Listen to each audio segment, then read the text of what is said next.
नमस्कार. मी मनीषा बोलते.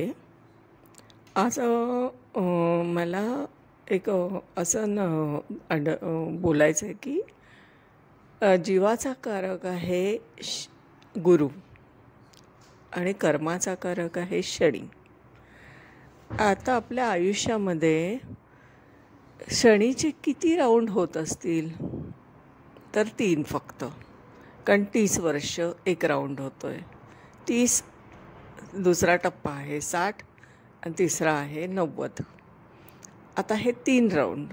आणि गुरुचे किती राऊंड होतात तर 12 महिन्याप्रमाणे 12 वर्षाप्रमाणे.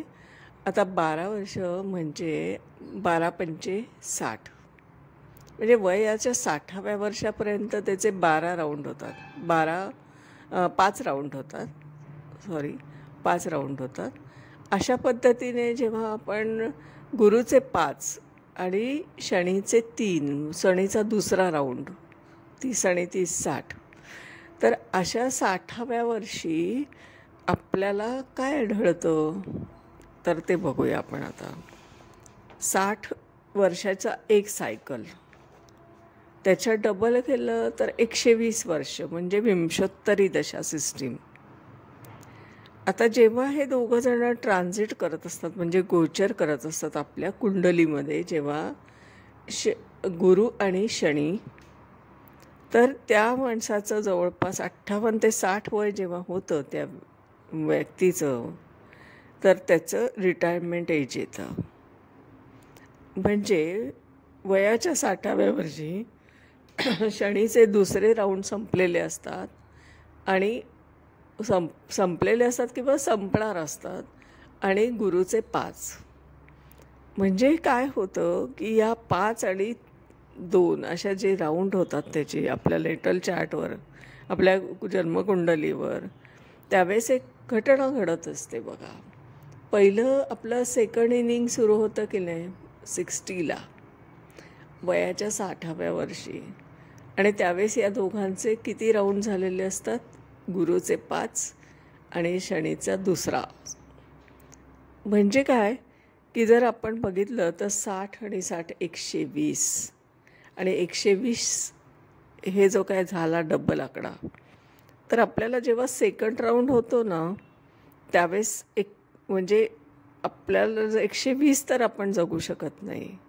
म्हणजे आपल्याला साधारणपणे 60च्या नंतर जे म्हणतो ना आपण सिनियर सिटीजन, ते या पद्धतीने विचार केलेला आहे. म्हणून आपण म्हणतो ना की 60च्या अबाऊ हे गोल्डन अवर्स आहेत आपले. हा असा पद्धतीने हा ज्योतिषशास्त्राशी कनेक्ट आहे. म्हणजे शनीचा तिसरा राऊंड सुरू झाला की आपण सिनियर सिटीजन असतो, मग ते आपले गोल्डन अवर्स सुरू होतात. कारण आपल्याला माहिती आहे की मानवाचं आयुष्य हे जरा आता मेडिकेशन म्हणजे आपलं जे औषध उपचार वगैरे जे काही आपल्याला हेल्प मिळतं याच्यामुळे वाढलं आहे. तसं आपलं ॲक्च्युली इतकं नव्हतं, पण आपलं आता मेडिकल हेल्प आपल्याला मिळते म्हणून आपलं आयुष्य वाढलं. म्हणून तिसरा राऊंड आपल्याला स्टार्ट वगैरे बघायला मिळते. आणि त्याच वेळेस आपण एक्झिट पण होत असतो, आपलं शरीर सोडत असतो, नवीन आपलं शरीर धारण होत असतं. आता अजून एक इंटरेस्टिंग पॉईंट असा निरीक्षणातून सांगते की 18 फेब्रुवारी 1961 साली जेव्हा सॅटर्न म्हणजे शनी आणि गुरु हे एक युती झाली होती त्यांची, किती डिग्रीवर झाली होती, 1 डिग्री 50 मिनिट. ती कुठे झाली होती, मकरेमध्ये झाली होती युती, कंजंक्शन. आणि त्या वर्षी म्हणजे 1960 ते एप्रिल 1961 या दरम्यान शर्वरी हे संवत्सर होतं. म्हणजे बघा 60 ते 61 या दरम्यान जेव्हा शर्वरी होतं, परत 60 वर्षानंतर म्हणजे 21 डिसेंबर 2020ला परत एकदा जेव्हा युती झाली, म्हणजे गुरुची आणि शनीची 6 डिग्री आणि 20 मिनिट्सवर परत एकदा मकर राशीत झाली. आणि ते वर्ष होतं एप्रिल 2020 ते एप्रिल 2021. आणि या दिवशी पण या काळातसुद्धा शर्वरीच होतं. म्हणजे आपल्याला माहीत आहे की संवत्सर आपण जे म्हणतो ते 60 का आहे, 60 का आहे. कारण बघा तुम्ही, परत एकदा ती युती होत असते त्या राशीत. हा एक निरीक्षणाचा भाग आहे, हा एक इंटरेस्टिंग पॉईंट आहे. म्हणजे हे 60चं जे सायकल आहे ना, जे आपल्या लाईफमध्ये आहे आणि ग्रहांच्या बाबतीत पण आपल्याला दिसतं आहे आणि युती पण होत असते बघा. आता युती होणं म्हणजे काय बघा ना, की शनी आणि गुरु युती होते आपल्या आयुष्यात. आपल्याला त्याचे कसे फळं दिसतात, म्हणजे ह्याला म्हणतात रिअल ज्योतिष. हे असं निरीक्षण केलं पाहिजे, कारण आपल्याला हे लक्षात आलं पाहिजे की हे ग्रह गोचर करतात, म्हणजे भ्रमण करतात, ट्रान्झिट करतात. म्हणजे माझ्या जन्मकुंडलीवर त्यांचं काय एज वाईज इफेक्ट असतो, एजमध्ये ते काय करतात, आपल्या एज वाईज कसं होत असतं. म्हणजे आता समजा माझं वय आहे, आत्ता माझं वय आहे 62, 62, बरोबर आहे. आता मी माझ्या नेटल चार्टवर पण हा निरीक्षण करते की कधी कधी हे असं घडतं आहे त्यांच्या बाबतीत. कुठे जात आहेत ते, किती डिग्रीवर जात आहेत, हे अशा पद्धतीने पण आपण अभ्यास केला पाहिजे. ज्योतिषशास्त्राचा हा वरवर अभ्यास करण्यासारखा विषय नाही. आपण त्याचा डेप्थमध्ये गेलं पाहिजे आणि त्याचं एक निरीक्षण पण केलं पाहिजे की ग्रहांची युती कधी होते, मग आयुष्याला कलाटणी कशी मिळते. आणि हे सगळे इंटरेस्टिंग पॉईंट आहेत ना, हे नोट डाऊन करायचे असतात आपल्या आयुष्याचे पण सुद्धा, आणि ते लक्षात येतं आपल्याला. यालाच आपण एक म्हणतो संशोधन. हे संशोधन आपण केलं पाहिजे. म्हणजे 1960 साली जेव्हा शर्वरी हे संवत्सर होतं, तेव्हाच बरोबर 2020मध्ये, म्हणजे परत एकदा एप्रिल टू एप्रिल असं त्यावेळेस पण शर्वरी होतं. म्हणजे 60 वर्षानंतर परत एकदा संवत्सर रिपीट होत असतं, म्हणून ते 60 आहेत, 60 आहेत.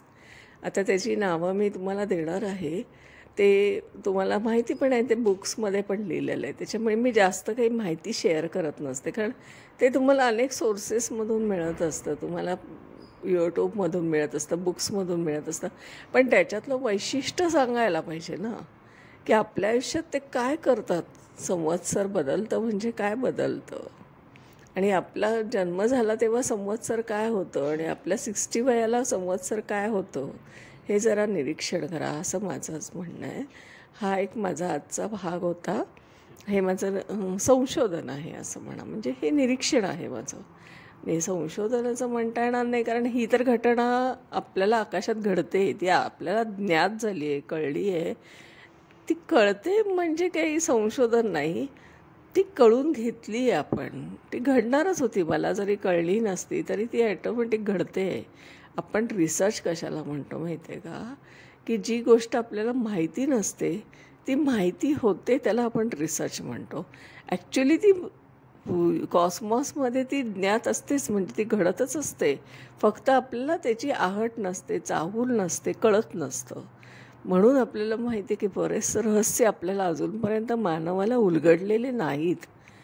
आणि अजूनही आपल्याला असं वाटतं की आपण किती शोध लावलेत, पण अजून काही शोध लागलेले नाहीत. असं बघितलं तर भरपूर आहेत घटना अशा, ज्या आपल्याला कॉस्मॉसमध्ये घडत असतात.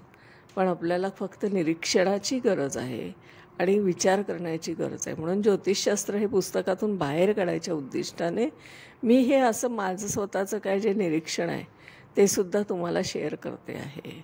आता हे मी पुस्तकात माझ्या वहीत लिहून ठेवून ते माझ्यापुरतं राहील किंवा माझ्या जवळच्या लोकांपर्यंत राहील, पण हे सगळ्यांना कळावं याच्यासाठी मी ते यूट्यूबच्या माध्यमातून बोलते आणि सांगायचा प्रयत्न करते. तर आजच्या दिवसात हा एक नवीन इंटरेस्टिंग पॉईंट तुम्हाला सांगितलं की शनी आणि गुरुचं आपल्या आयुष्याशी कसं नातं लागतं बघा. आपण सिनियर सिटीजन होतो म्हणजे शनी आणि गुरुचं काय घडतं तिथे, म्हणजे नक्की आपण किती राऊंड झाले बरं, आपण बघा बरं जरा. आणि मग सॅटर्न पण किती राऊंड करतो त्यावेळेस आपल्या 60ला, म्हणून त्याला सिनियर सिटीझन असं म्हणतात. आणि सिनियर सिटीझन म्हणजे सेकंड इनिंग सुरू होतं आपलं. आपण कामातून रिटायर्ड होतो, म्हणजे अर्निंगमधून रिटायर्ड होतो बघा. आपलं अर्निंग संपतं जेव्हा आपण 60 होतो ना, तर रिटायरमेंट एज असतं. म्हणजे आपण पैसे कमवण्याची जी ॲक्टिव्हिटी असते ना ती थांबवतो, तो अर्थ आहे. म्हणजे कर्म वेगळं सुरू होतं. कारण जीवाचं कर्म आहे ते. जीवकारक कोण आहे? तर गुरु. आणि त्याचं कर्म काय आहे? तर शनी. शनी आणि गुरु यांची जी काही युती असते, जी 60 वर्षांनी आपल्या लेटल चार्टमध्ये होत असते, ती जरा एकदा नोट डाऊन करा. किती डिग्रीवर झाली, कधी झाली आणि मग कोणतं संवत्सर होतं. संवत्सर हे नावं तर 60 कुठेही तुम्हाला वाचायला मिळतील, बघायला मिळतील, कुठेही तुम्हाला शेअर होतील ते. पण ते काही खूप सांगण्यासारखं नाही आहे. कारण ते कुठेतरी पुस्तकामध्ये उल्लेख केलेलाच आहे ना त्याची लिस्ट पण दिलेली आहे आपल्याला. मी तुम्हाला ती लिस्ट पण देऊ शकते. आणि एकंदरीत आपण जे मेदनीय ज्योतिष आहे ना, हे सुद्धा असं वेगळ्या पद्धतीने पण अभ्यास करायचा असतो की कसं काय 60 इयर्सचं हे आपल्याला सॅटर्न आणि यांचं कंजंक्शन होत असतं. आणि मग हे जे नावं दिलेली जातात, संवत्सर म्हणजे काय, तर ते त्या ज्युपिटर आणि सॅटर्न ह्यांचं जे कंजंक्शन 60 वर्षानंतर जे होणार आहे, त्या सायकलला एकदा रिपीट होत असते. तिथूनच परत एकदा रिपीट होत असते ती सायकल. आणि म्हणून ते संवत्सर आपल्याला तिथे 60 संपलेलं आपल्याला आढळतं. म्हणजे तिथे ते जाणवतं आपल्याला. अशा पद्धतीने आपण संवत्सरचा पण विचार केला पाहिजे की पुस्तकातून बाहेर आलो पाहिजे. संवत्सर म्हणजे काय आणि त्याची नावं 60च का आहेत? तर 60 असण्याचं कारण त्याचं हे आपल्या आयुष्याशी त्याचं किती रिलेशन आहे बघा बरं. म्हणजे आपण 60 संवत्सर, म्हणजे आता माझं जर वय बघितलं तर 62 आहे. म्हणजे माझे 60 संवत्सर पार पडले आहेत आणि मी 62 म्हणजे वरती 2. म्हणजे मी परत एकदा रिपीट सायकलमध्ये आली आहे ना. याला म्हणतात ना आपण या पद्धतीने अभ्यास केला पाहिजे, ना की पुस्तकाचा फक्त. म्हणून मी सारखं सांगत असते की थिअरीत अडकलेलं ज्योतिषशास्त्र बाहेर काढा.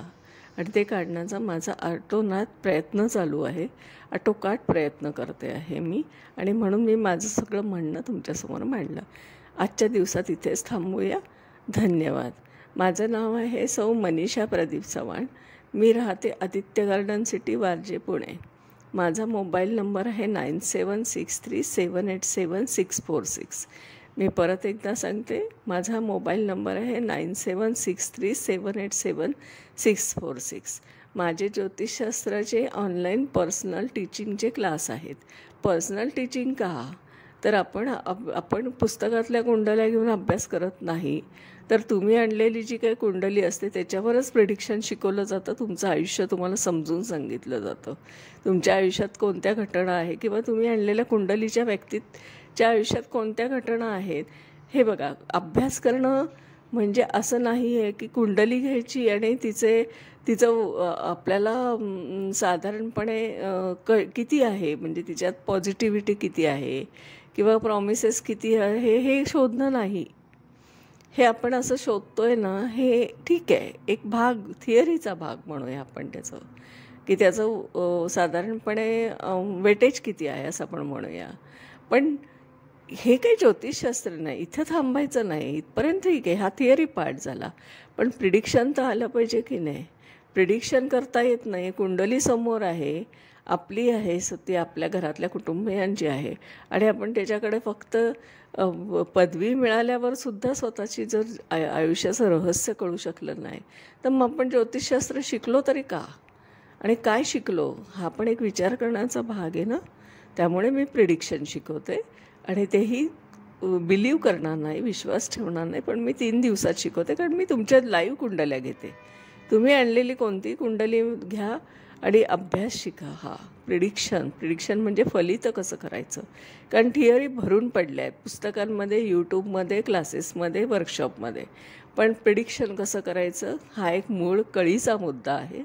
ते शिकण्यासाठी माझ्या ऑनलाईन क्लासला आपण ॲडमिशन घेऊ शकता. ॲडमिशन घेण्याच्या आधी आपल्याला माझं एक अजून टेस्टिंग म्हणा, की तुम्ही तुमची स्वतःची जन्मकुंडली द्या, कन्सल्टिंग करून दाखवते, तुमचं आयुष्य तुम्हाला वाचून दाखवते, तुमच्या आयुष्यातल्या घटना सांगते, आणि मग तुम्हाला विश्वास बसेल की प्रिडिक्शन हे असं असतं, आणि मग तुम्हाला शिकायला उत्सुकता वाटेल ते, आणि इंटरेस्टिंग असतं, बोर होत नाही. कारण थिअरी ऐकायची आणि बघायची तसं सारखं बोर होतं. आणि दुसरं असं की माझे कन्सल्टिंग आहे स्वतःचं, ज्योतिषशास्त्रीय मार्गदर्शन करते. त्याचे पण आहेत माझे सर्विस. आपण ऑनलाईन आहे. तुम्ही जन्मतारीख, जन्मवेळ, जन्मठिकाण मला द्यायचं आहे आणि मी तुमचा काय प्रश्न असेल तर त्याचं उत्तर तुम्हाला शोधून सांगणार. आणि नसेल तरीसुद्धा तुमचं जनरल आयुष्य, जसं आता आपण 2025 आपलं जेव्हा सुरू व्हायच्या आधी 31 डिसेंबर आपण साजरा केला आणि आपण प्लॅनिंग केला की माझ्या आयुष्यात हे मला करायचं आहे, असं असं आहे. तर हे कधी होणार आहे? म्हणजे मला उदाहरणार्थ यावर्षी मला घर घ्यायचं आहे किंवा मला फॉरेन ट्रिप करायची आहे. तर माझं ते कधी योग घातलं आहे, कधी योग आहेत ते तर सांगा. असे पण प्रश्न आपण शोधू शकतो ना. प्रश्न असलेच म्हणजे ज्योतिषशास्त्राचा आधार घ्यायचा असं नाही, जनरल प्रिडिक्शन पण आपण करू शकतो. तर या सगळ्या संधीचा आपण फायदा घ्या आणि माझी कन्सल्टिंग सर्व्हिसचा पण आनंद घ्या आणि ज्योतिषशास्त्राच्या क्लासेसचा ऑनलाईन पर्सनल टीचिंग 1 to 1 एका व्यक्तीला एका वेळेस शिकवते, ग्रुपमध्ये शिकवत नाही. त्याचा तुम्ही आनंद घेऊ शकता. आजच्या दिवसापुरतं इथेच थांबते.